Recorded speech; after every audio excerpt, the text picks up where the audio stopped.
आज हम दो ऐसे विशेष पौधों की बात करेंगे जो कि औषधीय गुण रखते हैं और साथ ही ये हमारे देश और देश के बाहर किसी भी पहाड़ी या मैदानी स्थान में आसानी से पाए जाते हैं।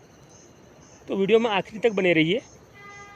वीडियो में दी जा रही जानकारी रोचक होने वाली है और अगर आप ऐसी ही दुर्लभ और महत्वपूर्ण जानकारी जानना चाहते हैं तो हमारे चैनल को सब्सक्राइब करें और हमारी वीडियो को लाइक और शेयर करें। तो फ्रेंड्स, आपका स्वागत है आपके अपने हर्बल चैनल में। और वीडियो शुरू करने से पहले अगर आपका कोई भी सवाल जवाब हो तो आप कमेंट सेक्शन में कमेंट कर सकते हैं। तो फ्रेंड्स, आज हम बात करेंगे अपामार्ग की। जी हाँ, ये हमारा पहला औषधीय पौधा है अपामार्ग। इसको चिरचिटा, लटजीरा, चिरचिरा और ओंगा के नाम से भी जाना जाता है। और भारत में कहीं कहीं इसको कुकुर घास के नाम से भी जानते हैं। तो फ्रेंड्स, ये किसी भी जलवायु में आसानी से उगते हुए आपको मिल जाएगा और ये पौधा बहुत ही काम का है। जी हाँ, तो सबसे पहले हम देखते हैं थोड़ा इसकी पत्ती की संरचना को। अगर हम इसकी पत्तियों को देखें तो इसकी पत्तियां मध्यम आकार की और कुछ गोलाई लिए हुए होती हैं।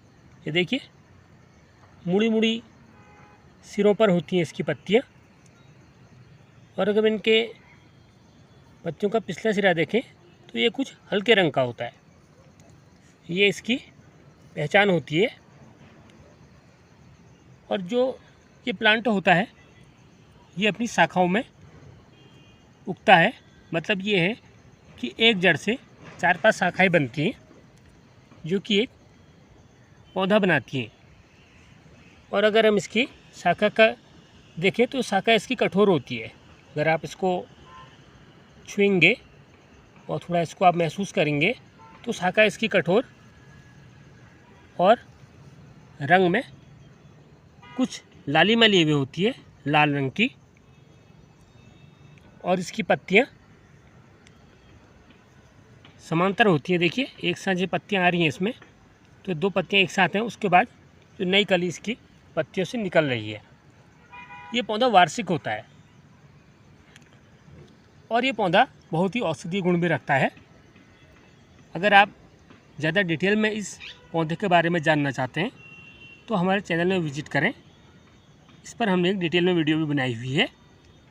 इस पौधे की मुख्य बातें अभी भी हम चर्चा कर रहे हैं। तो फ्रेंड्स, जैसे हमने आपको बताया कि इस पौधे को वज्रदंती भी कहते हैं। जी हाँ, क्योंकि अगर आप इसकी जड़ से दातून करेंगे तो आपको दांतों से संबंधित जो रोग हैं उनमें तो आराम मिलेगा ही, साथ में आपके दांत भी मोतियों जैसे चमकेंगे और दांतों की जो जड़ें हैं वो भी इसकी जड़ के दातून से मजबूत होती हैं। ये बहुत ही महत्वपूर्ण है क्योंकि इस पौधे से बिच्छू के काटने की दवा भी बनाई जाती है। अगर कभी किसी को बिच्छू काट ले तो हमारे देश में पुराने समय से ही देसी दवा के तौर पर इसका इस्तेमाल किया जाता है। और विशेषकर जो इसके बीज होते हैं वो कांटे के समान होते हैं। जैसे कि अभी वर्षा ऋतु चल रही है तो कुछ समय बाद इसमें फूल और बीज लगेंगे, क्योंकि बीज के लिए जो इसके पत्तियों आप ये देख रहे हैं, इनके जो सिरे होते हैं शाखाओं के, इन पर डंडियाँ आती हैं, तो उन डंडियों में बीज लगते हैं और सूखने के बाद उन्हीं बीजों से नया पौधा बनता है। फ्रेंड्स, अब हम जानेंगे दूसरे औषधीय प्लांट के बारे में। और दूसरा पौधा भी आपका जाना पहचाना और परिचित ही है, तो अब हम आपको दिखाते हैं। जी हाँ, ये देखिए, इस पौधे को कहते हैं कलिहारी। कलिहारी या अग्निशिखा के नाम से इसको जाना जाता है और ये हमारे देश में सभी जगह पाया जाता है।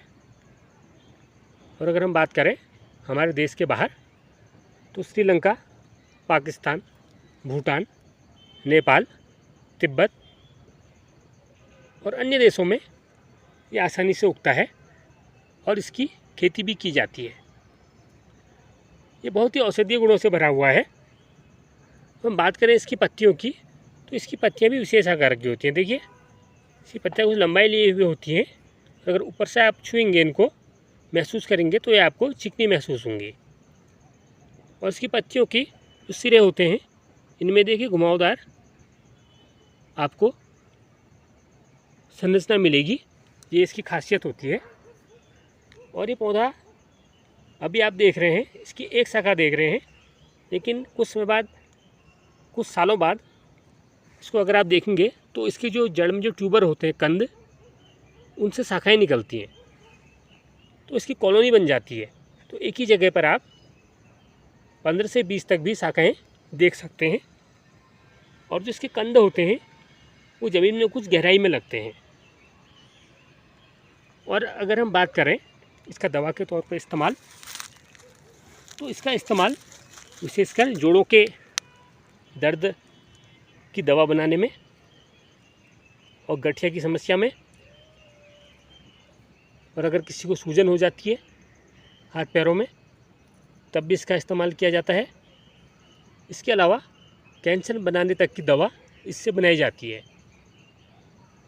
और एक विशेष बात कि इस पौधे से सांप के काटने पर भी दवा बनाई जाती है, या कहें कि सर्पदंश में भी कलिहारी का इस्तेमाल किया जाता है।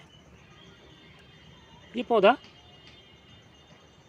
औषधीय गुण बहुत से रखता है, और साथ ही जब इसका इस्तेमाल किया जाता है तो कुछ विशेष प्रसंस्करण जो होता है, ये विशेष प्रोसेस के द्वारा इसका पौधे में जो पॉइजनस पदार्थ पाए जाते हैं उनको न्यूट्रल कर लिया जाता है। उसके बाद ही इसका इस्तेमाल किया जाता है। और बड़े पैमाने पर इस पौधे की भी खेती की जा रही है। तो फ्रेंड्स, आज आपने जाना 2 पौधों के बारे में। ऐसी जानकारी के लिए हमारी वीडियो को वॉच करें। थैंक्स।